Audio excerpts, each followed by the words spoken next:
My name is Nathan James Dearden and I'm a composer of the new piece, The Day Following, which has been written for the Uproar Ensemble for this amazing tour around Wales featuring Son of Chamber Symphony.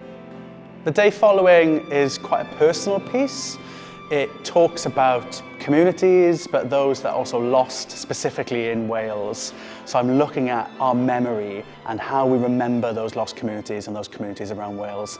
I take as a starting point the tragedy that happened in Capel Celyn in 1965 and the flooding of Capel Celyn. And what I've done is delved back in the archives working with the National Library of Wales in Aberystwyth on archival footage of the weeks following up to that moment where that community was lost. So this piece is a combination of music, old hymns, old folk song, and also these memories of those weeks following up to the loss of Capel Celyn.